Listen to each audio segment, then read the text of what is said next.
This is Frank Islam, Chairman and CEO of FI Investment Group and your host of DC Night Show, where we welcome the people from all parts of the life, including business and politics, that impact you, the viewer. Today, we are fortunate to have guest Anwar Iqbal, who is a respected and widely known journalist. He also writes for The Dawn. Welcome to our show, Anwar. Thank you for coming. Thank you very much. I know the audience probably knows all about you, but you can kind of give us a little introduction. A little introduction. You said the word from my mouth. I'm a journalist. I've been a journalist all my life. It started with a newspaper called The Muslim in Islamabad. And then I studied in London and in Oxford, and also spent a year at the University of Wisconsin Madison. Mm-hmm. I worked for an American news agency and for Chicago Tribune and Asahi Shimbun, Independent London for 14 years. I was their correspondent, all three together in Islamabad for 14 years. Then I worked for the same news agency in Washington for 5 years. And I joined Dawn while working here in Washington for the news agency, and I've been with Dawn since then. And I'm notorious as a person who has interviewed three very different people: Osama bin Laden, President Bush, and President Obama. Oh my gosh. So the journalism is in your vein. It's a part of your DNA. I don't know, but I always, I wanted to be a writer. That was my ambition. And it started as a short story writer and a poet, but then, once I wrote a short story for a literary magazine, I went there, and I went there to ask him to pay me.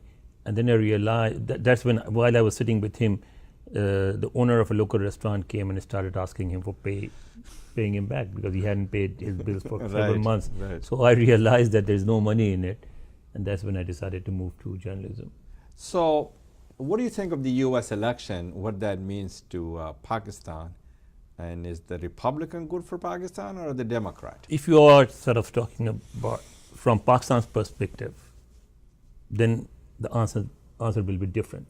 If we talk about Pakistani Americans, then we will have to have a different approach. So why don't you shed the light on both ways, Pakistani American as well as Pakistan as a country? As Pakistani Americans, I believe that yes, you should continue to worry about the country that you left behind, but you should be more interested in the country you live in. So your adopted country, you need to be politically engaged. Yes. And you should do it according to your own views and beliefs. If you feel that you're closer to the Republican ideology, you should support the Republicans. If you feel you're closer to the Democrats, you should support them. But you should get involved. You should become a part of the two parties and work for them. That is how you're going to make some impact. So this is how you're going to make a meaningful impact, influence. Yes, exactly. And so tell the audience, why should people be engaged in politically? Well, this is a political country. I mean, you never had a day in America where one day the army got up and said, we are going to topple the government and we'll take over. Right. So there is only one process, that's the political process to gain influence in the society. And if you have decided to live here, and you know that your children and their children are not going anywhere, they're Americans. So you have two options. One is to live as an insignificant minority. The other is to do what Pakistanis and Muslims in Britain are doing, where they have become very influential. Yes. Whether the Tories or the Labour, whoever is in power, they always have some Pakistanis, some Muslim ministers in the cabinet, people in the parliament and everything. Sure. And that's the way to do it. Even the mayor is the so you American. believe that politically the community, the Pakistani American, should be engaged because it creates a common cause. It also, the progress define the landscape of the country, and also this is to make sure and ensure your voices are heard, you have a seat on the table. And more important, I think you should be a part of the society you live in. Part of the social, economic, political fabric of this nation. And political culture. Okay. Political culture, because this is something we ignore. We want everybody. You know the joke that there was this. They say that an Indian American got elected to the White House, became the president, and on his oath taking, his grandmother also came, and she was sitting with somebody, and then she pointed at him and told this person that, look, you know this man here, this one here. He said, yes. You mean this one, Mr. President? He said, yes. Would you believe his brother is a physician? His brother is a physician. So we will have to change that attitude. I mean, being physician is good, but it's not the only thing in life. I agree with that totally. So let's talk about the what's going on in terms of the is it good for, you talk about Pakistani American, let's talk about Pakistan as a country. Who's good for and what's going on with the election here? Well, traditionally, the Republicans have been better for Pakistan, but that was not because Republicans wanted to be good for Pakistan. That is because we had, number one, in the beginning we had a Cold War, and Pakistan's strategic location made it important for them, because the Republicans were more keen on engaging the Russians. I mean, the Soviet Union. They wanted to, which they also achieved one day, was to make it collapse, and it did. And because of that, they obviously were more inclined towards working with Pakistan again for countering Soviet influences. That's why they were good. Democrats, on the other hand, have always been more inclined towards India, and not just the Democrats.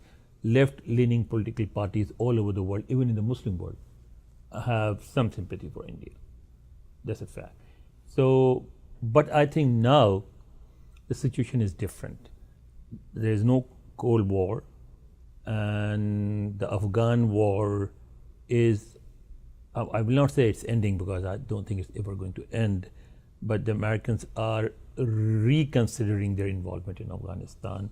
Therefore, whosoever is in power, we are not going to get back to the 1980s when the Americans were so much interested in Pakistan. We will have to learn to live with the present situation, and I think whoever comes to power, it's not going to change a lot. And I think in a way it's good for Pakistan, because foreign influence, no matter whose influence it is always bad for you. What role the Pakistan should play when the Americans pull out of Afghanistan? I think Pakistan should. I think it is in Pakistan's interest to defeat terrorism and extremism. And therefore, Pakistan should work with international forces, including the United States of America, in defeating terrorism, in beating extremism with them and everything. To defeat extremism. Exactly, because that's not, we tried that, and because of this so-called strategic depth theory that Pakistan needs to have influence in Afghanistan to counter India, that did not work. It only brought misery and suffering for us. So we should reconsider our policies and do something which improves our image around the world, because now we are somehow being we are seen as a country that if it does not patronize, at least it allows terrorism and extremism to grow. To grow. That's the best way to describe it, and breed the violence in turns. Well, as you know, the Ashraf Ghani have been able to engage the Taliban in order to defeat extremism and also the terrorism. And Pakistan needs to be a very important and crucial partner in that. So how is that going? And I know the Chief of Staff of the Army has talked to him and so on and so forth. What's going on with that? See, in America, the Americans have this tendency, obviously they should, because that every country looks after its own interest. Right. Okay, so they have this tendency of only being interested in short-term goals. And because they are there, because they want peace, so they do not really want to look back at history. Relations between Afghanistan and Pakistan have been tense forever. Afghanistan was the only country which voted against Pakistan's admission to the United Nations in 1948. And that is because Afghans feel the two Pakistani provinces, KP and Balochistan, belong to them. And they do not recognize the border as an international border. So there's a historical fact here in terms of the engagement between the two countries. Yes, so our relations can, and I think will improve, but only up to a certain extent. There will always be some friction. We'll have to learn to work with it. So, but you were saying that it is important for you to learn to live with them and learn and to also work with them. work with them. That's what you're saying. Yes. It's important. You don't have to a very close relationship with some country to be able to work with them. You should sit together and define mutual interests. It shouldn't, your relationship should not be defined by differences, but you can do together. Yes, that's what you're saying. And that's the I think approach we should have with India. Well, that's what my next question is. What's your thoughts on the relationship between India and Pakistan? It is in Pakistan's interest and India's interest to make sure Pakistan is stable, secure, prosperous, and have upward mobility. See, first of all, let's start with Kashmir, the core issue that actually has defined relations between India and Pakistan since 1947.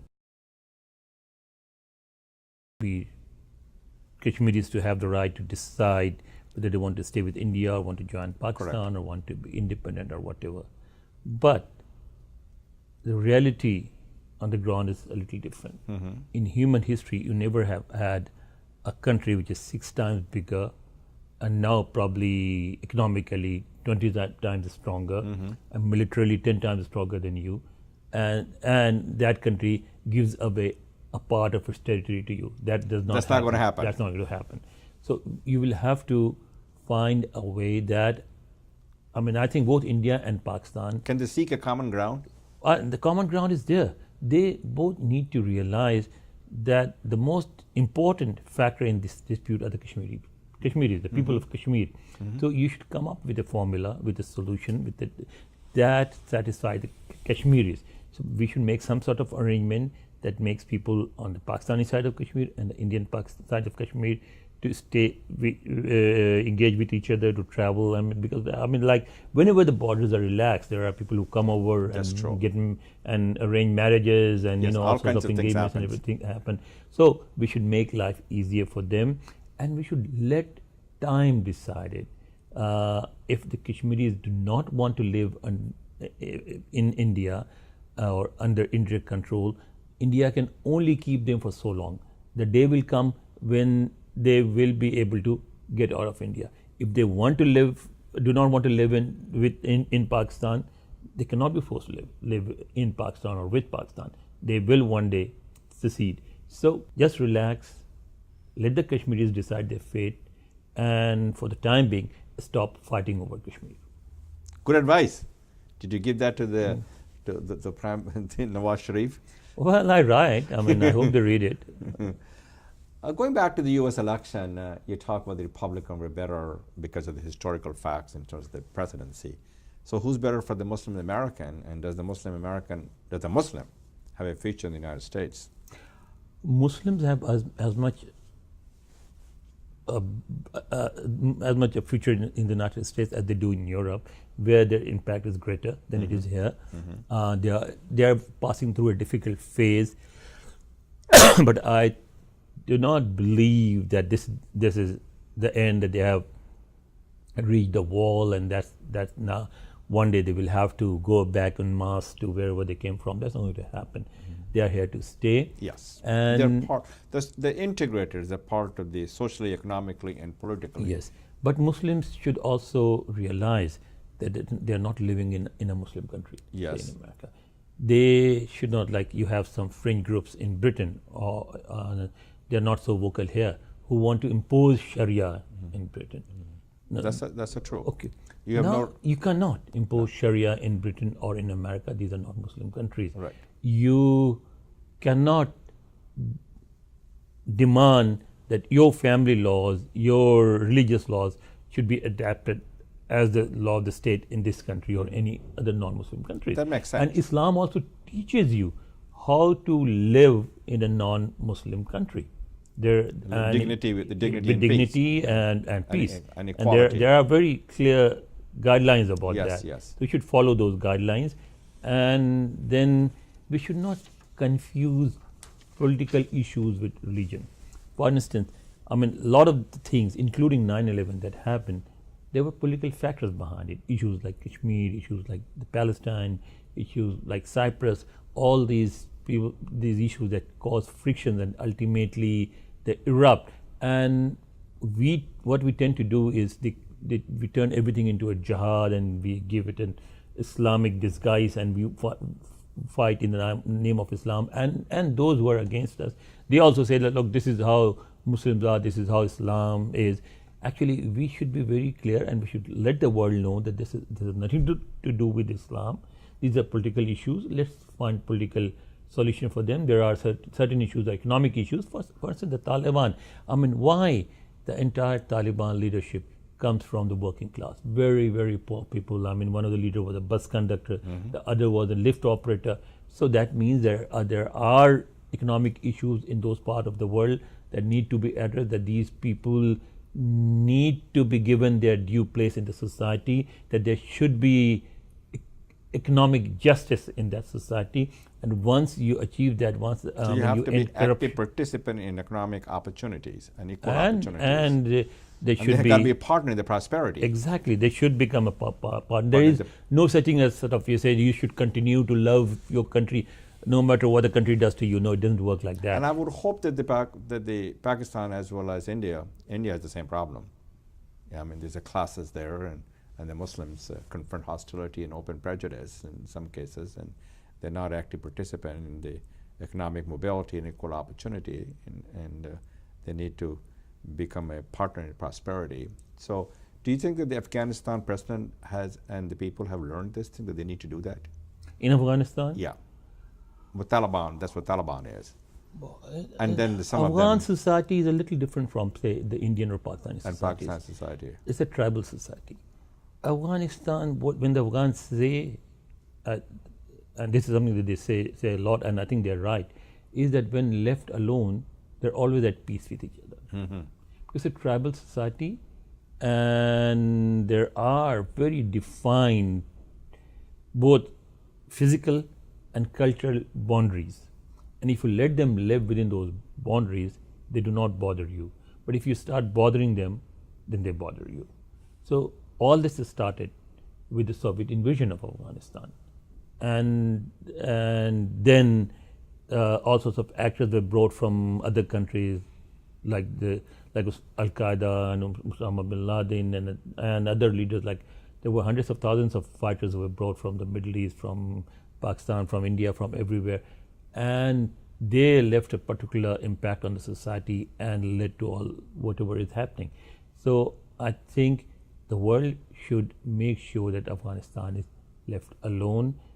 And if you really want peace in Afghanistan, then instead of just focusing on Taliban, I think the international community should focus on Pakistan, India, Tajikistan, Iran, all the countries that border Afghanistan, and those countries should be persuaded to stop interfering in Afghanistan's internal affairs. Otherwise, there will never be peace in Afghanistan. That's a very good analysis that you presented. I understand India and Pakistan, but I did not know that Tajikistan, which is the next door neighbor, obviously, they're doing the same thing. They all have interests in Afghanistan. They're all contributing to the violence as well as the uprising. They all have interests here because there are, the second largest population in Afghanistan is Tajik. Yeah, that's true. Iran is interested because a very large section, almost the majority, speaks Dari, and there are plenty of Shias. There's a lot of Shia in Afghanistan also. There are, but more than that, they speak the same language. So Iran has. So they have a shared language here. Yes, and Pakistan obviously has interest and will continue to have interest because the largest ethnic group in Afghanistan is Pashtun, and there are more Pashtuns in Pakistan than in Afghanistan. That's an interesting. So it's a difficult situation. So do you think that Trump will implement the policy that he's preaching when he becomes the president? Which is a lot of things. No, it's difficult. See, when President Obama came to power, he made a lot of promises, and he was not able to deliver even half of them. He was not able to change the Washington. He was not. Nobody can. So when you become the president, you see, there was an interesting debate many years ago in the 80s here in Washington, I think at Carnegie, when Jamaat Islami's Amir Qazi Hussain Ahmad came and he was saying something, and the moderator, although he was speaking Urdu, but somebody was sort of interpreting him, and then the moderator said, "Sir, yes, you are right. All your points are valid.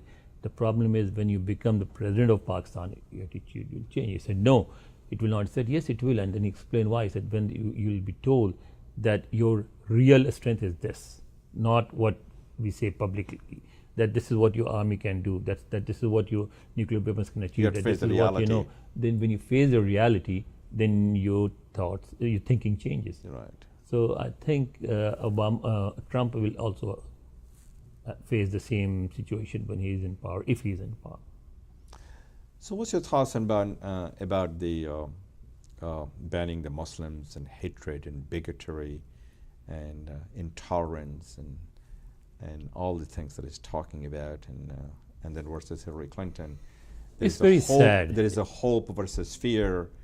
There's a sense of optimism and versus the pessimism, and the list goes on and on. It's very sad. It is sad. He is doing it for political purposes, obviously. We're obviously catering and appealing to a particular section of the society that he right. thinks that there is a and large I don't know group that of will carry him to the presidency and now, but there are angry. He's trying to appeal to the so-called angry white voters. Yes. The problem is that he may or may not win the elections, but when you create that kind of ruptures in the society, it is very difficult to bridge them. You might have seen there's a survey that Washington Post did today.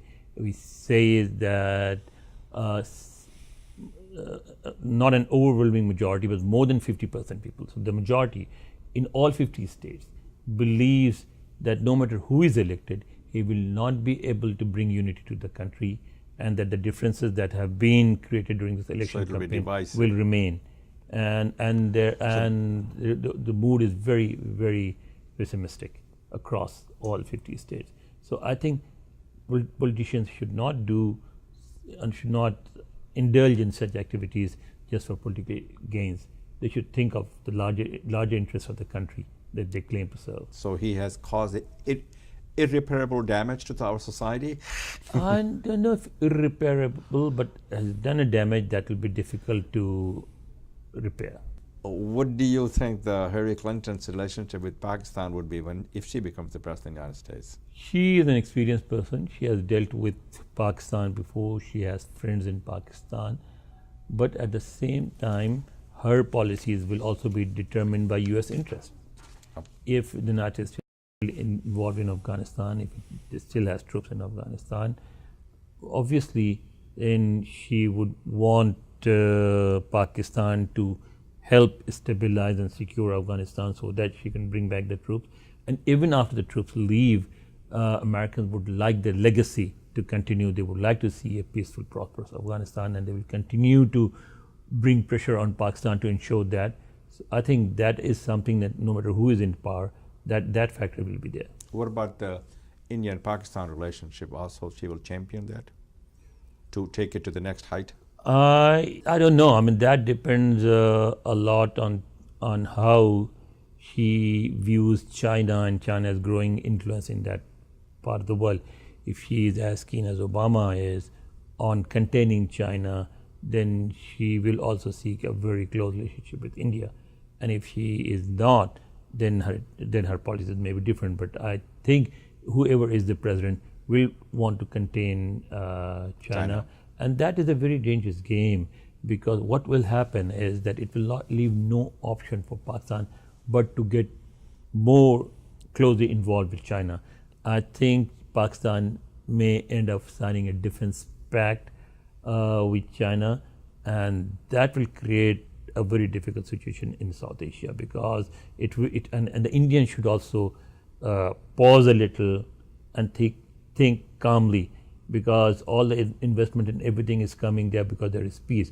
But once Pakistan has a defense pact with China, and if attacking Pakistan means attacking China, and if there is this boogie off, and even if it's not real, of actually India going to war in China, then it will also have an impact on foreign investments in India. So this is a dangerous game that I think they should not play. Who should not play? Whoever is playing it. Well, it's the Chinese and the Pakistan who's going to do the defense treaty that you're talking about. So they're the two parties here. Say Pakistan, if you make the Pakistanis feel that their very existence is at stake, what do you expect? As see, during the Kargil war, Kargil conflict, Indians were planning to go to war against Pakistan. They were planning to invade Sindh, and at that time, President Clinton intervened and said, "Hold on, don't do that, because there has been a ban on conventional weapons in Pakistan, and therefore they have developed a lot of long and short range nuclear weapons, and this war is going to quickly turn into a nuclear war, and which will be bad for both the countries." Both India and Pakistan, I mean, India, no matter how sophisticated weapons you develop, say, just take an example, God forbid, if there is a war, and if Pakistanis are unable to go to India, they blast a bomb in Lahore, sitting in Lahore, that will also destroy Amritsar, okay, and most of Indian Punjab. So you don't want to push things to that extent. Right. Do you think the Indian American has a lot of influence in U.S. policies? Yes, they do. Of course they do, because they are a very influential community. They are a rich community. They are technically politically engaged. They are politically engaged. So they do, and that should not be a bad thing. Every community that lives here tries to do that. Instead of feeling bad about it, we should try to build up our own influences. I mean, Pakistan alone cannot do that, because there are fewer Pakistanis than Indians. But if Muslims get together, then they can create a bloc that can look after Muslim interest in America. Which includes pretty much all the Muslim countries, including all Pakistan. All the Muslim countries, including Pakistan. Do you see that brighter horizon that's going to happen soon? Not yet. It happened. It will happen. Eventually, but not yet, because Muslims we still are the first generation. We are more interested in what is happening back there. So if you try to do something in the name of Pakistanis living in America or Muslims living in America, you do not attract many people. But if you do something for Pakistan Tehreek-e-Insaf or People's Party or Muslim League, a lot of people come, because somehow they still feel that they are workers of Muslim League or People's Party, which they are not. They are not. But they do feel that they are. I mean, what can those parties do for you? What can the Pakistani government do for you? Nothing. I mean, maybe an invitation to the embassy, or just a visit to Pakistan. That's all. So, if you are sitting on the chair of the President of the United States, what should be your policy with India, Pakistan, and Afghanistan, the new administration? That's too big a chair. I'll never be sitting there. But I think the U.S. president should be more. I mean, yes. Again, I mean, U.S. policies are determined by American interest, and right as it should be. And right now, they feel that they need to contain China, but at the same time, they should realize that they made this mistake once when the Soviets left, when the Russians left Afghanistan. They withdrew from that region, and that led to the creation of Al-Qaeda and Taliban and everything else. So they need to stay engaged, and they need to have a balance, and they need to make Pakistan feel secure. Because Pakistan is a smaller country, much smaller than India. So it will always feel insecure. And when a little thing looks very big, if you're looking at it from Islamabad, you see, because you see a country which is already 6 times bigger than you, and such a huge economy and everything. So when you look at it from Islamabad, everything looks very big, and therefore they react in a panic. And this is something people in Washington and other world capitals should also realize, that look, we should not cause a panicky reaction in Islamabad. We should assure them and reassure them that nobody is trying to break up their country. Nobody is trying to create the situation that was created in 1971, that there is not going to be another 71-like situation when a part of Pakistan will secede and a new country will be created. We are not, that the international community is no more to those kinds of games. I see a lot of promoting of commerce, trade, and investment between the United States and India. Is that same thing true with the U.S. and Pakistan also? Unfortunately not, because of extremism and terrorism, our economy is in a bad shape. So we are not even in a position to build that kind of partnership with any country. But eventually that should be our goal. Yes. That is why I believe that the US administration is right whenever it says that it is in Pakistan's own interest to fight terrorism, to defeat extremists. It definitely is, because more people have been killed by terrorists in Pakistan than in any other Yes. country in the world. That more Pakistani troops have been killed in the fight against terrorists than they died during the two wars with India. So it is in Pakistan's interest to fight terrorism, because unless we defeat extremism, there will be no progress in Pakistan. You see a brighter horizon to do so? A brighter horizon to defeat extremism, to partner with India and United States to fight against the terrorism and extremism, and to promote the trade and commerce investment with India as well as with the United States. That's the goal. That's what it should be. I'll come to it. Let me just share something that Hillary Clinton said in one of her, I interviewed her 3 times, and one of the interviews she said about Pakistan, and at that time people got very upset, and she said, why didn't I counter question her? But I did not, because I agreed with her. She said that, look, do not keep snakes in your backyard. These were her words. And then hope that they will only bite your neighbors, not your kids. They will one day bite your kids too. Of course, once you become the victim, they don't differentiate the victims. Yes, they don't.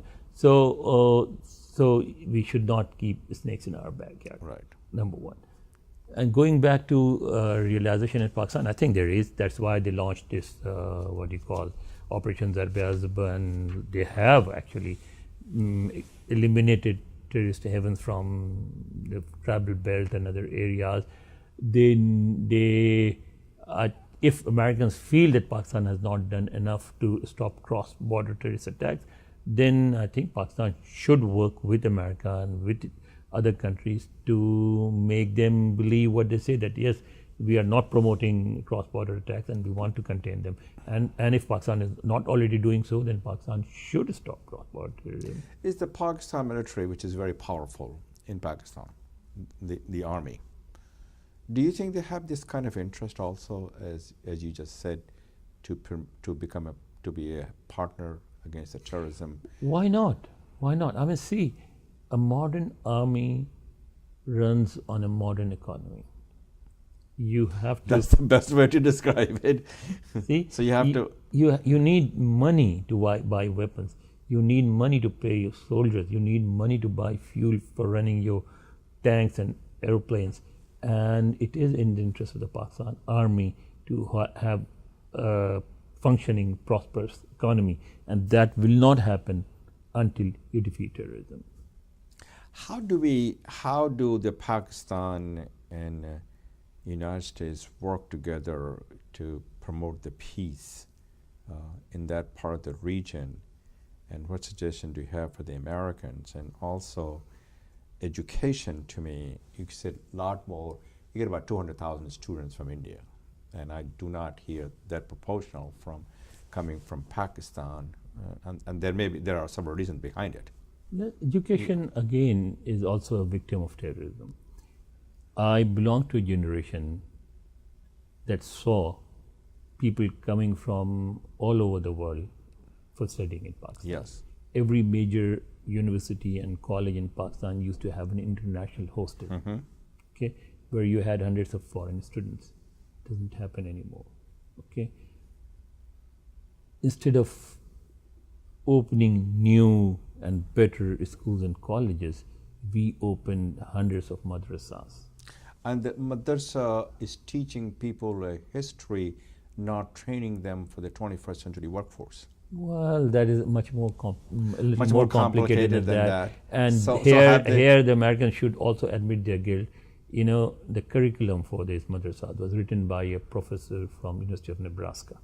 Well, but don't you think that the Saudis has also fueled? Of course they do. But you see how deep the change was. You see this when Alif Be, the alphabets that we taught at every school.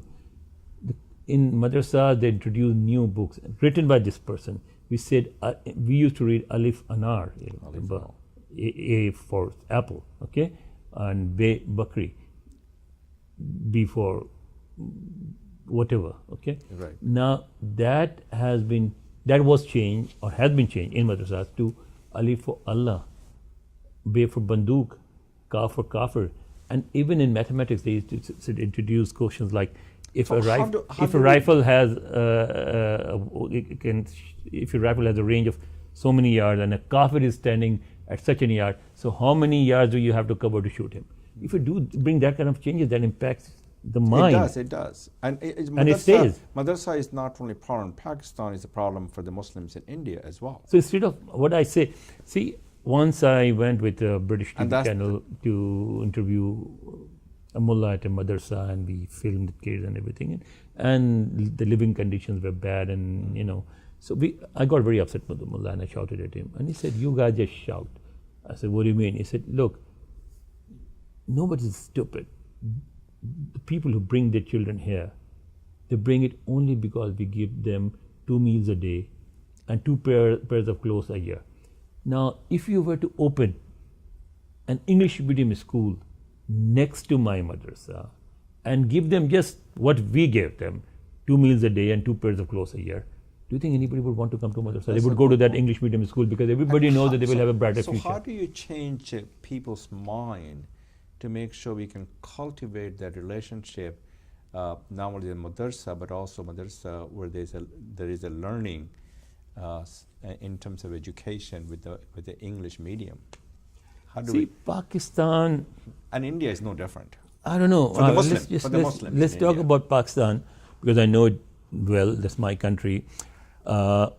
Pakistan needs a new social contract. Pakistanis need to realize that these feudal approaches and feudal traditions that we have are not going to work. No. Are not going to work. So they got that you can't really keep your drivers standing outside in 110 degrees centigrade while you're sitting in an air-conditioned room. Car, right. That you cannot continue to force, as we do now, your people who work at your home not to sit with you, not to eat with you. They cannot share your table. That these practices have to end, and that you cannot take a domestic servant for granted that he or she will work for the rest 18 hours a day. No, you'll have to rewrite these rules. You will have to make laws about these things and implement them. But there's a lot of rethinking that needs to be done. So, do you feel there is a hope in the new generation to change the course and attitude and behavior of the older generation in order for them to move forward and to be part of the global economic power? I hope there is. If there isn't, then it will lead to a bloody revolution. A lot of people will get killed. That's not what we want. The Taliban is only a symptom of greater troubles to come. There will be an uprising, then everybody will be killing everybody else. And it may happen, God forbid, I hope it does not, that people will just get up and start attacking prosperous people and burning their homes and their cars and everything, because they just cannot live like this forever. You have to give them their due place. But there has to be some leadership in Pakistan to change the course. The leaders are there. They should become less selfish and think more they're guided by their own self-interest. Yes, instead of focusing on building their bank balances in the West, they should also think about serving the people who bring them to power. Well, thank you very much, Anwar, for your time, for your effort, and thank you for your leadership, serving our community and shedding lights on so many issues. And I hope that the audience will listen and learn, because when you do so, we can solve all the problems together. So this is Frank Islam wishing you a great week, and thank you for watching.